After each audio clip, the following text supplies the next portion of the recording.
Halo semuanya, Assalamualaikum warahmatullahi wabarakatuh. Perkenalkan, saya Alvina Iza, mahasiswa Magister Ilmu Hukum Universitas Indonesia.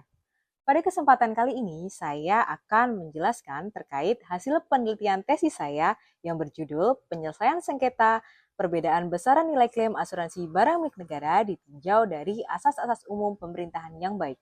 Dalam penelitian ini, saya mengambil dua rumusan masalah, yaitu yang pertama, bagaimana kepastian hukum dalam penyelesaian sengketa perbedaan penilaian besaran nilai klaim asuransi barang milik negara ditinjau dari asas-asas umum pemerintahan yang baik.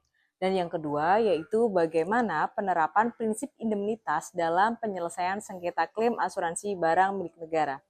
Prinsip indemnitas bertujuan untuk memulihkan keadaan keuangan tertanggung seperti sebelum terjadinya kerugian. Nah, sebelum kita bahas lebih lanjut, sebenarnya apa sih BMN itu? Barang milik negara atau BMN merupakan semua aset yang diperoleh berdasarkan APBN atau perolehan lainnya yang sah.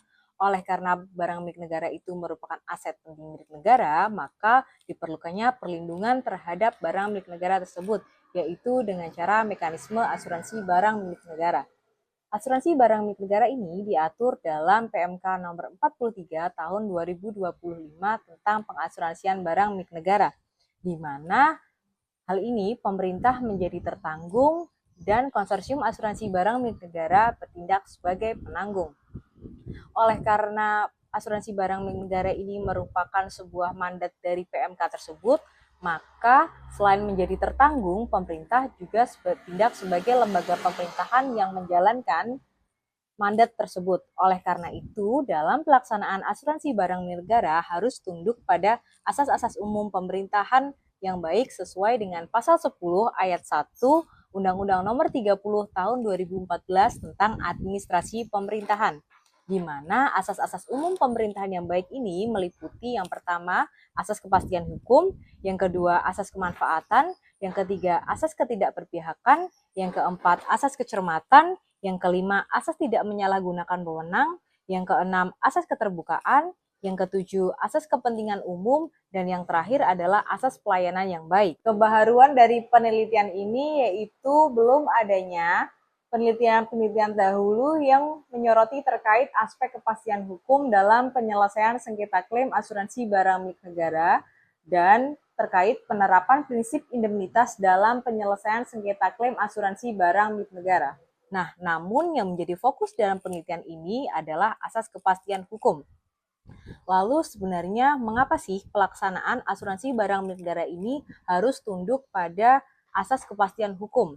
Nah, apabila kita teliti lebih lanjut, ternyata apabila pelaksanaan asuransi barang milik negara ini tidak tunduk pada asas kepastian hukum, akan menimbulkan beberapa masalah. Salah satunya yaitu perbedaan metode penilaian besaran nilai klaim yang menyebabkan adanya selisih dalam penggantian ganti kerugian klaim asuransi barang milik negara. Dalam penyelesaian sengketa klaim atas perbedaan besaran nilai klaim asuransi barang milik negara ini biasanya diselesaikan dengan cara musyawarah karena tidak adanya standar baku dalam menentukan besaran nilai ganti kerugian klaim tersebut. Hal ini menyebabkan ketidakpastian hukum dalam penyelesaian sengketa klaim asuransi barang milik negara. Karena berdasarkan musyawarah tersebut, dalam penggantian ganti rugi klaim hanya didasarkan atas nilai kompromi antara pemerintah selaku tertanggung dengan konsorsium asuransi barang milik negara selaku penanggung.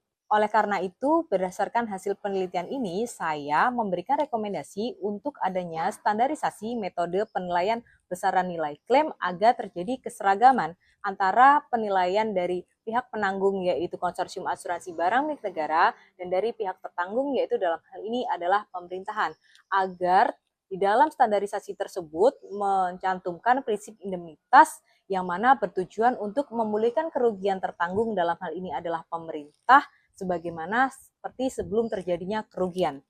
Oleh karena itu, setelah dicantumkannya prinsip indemnitas di dalam standar baku ini, maka diharapkan asas kepastian hukum dapat diterapkan dalam penyelesaian klaim asuransi barang milik negara sesuai dengan asas-asas umum pemerintahan yang baik dalam pasal 10 ayat 1 Undang-Undang Administrasi Pemerintahan. Cukup sekian yang dapat saya sampaikan, kurang lebihnya mohon maaf. Wassalamualaikum warahmatullahi wabarakatuh.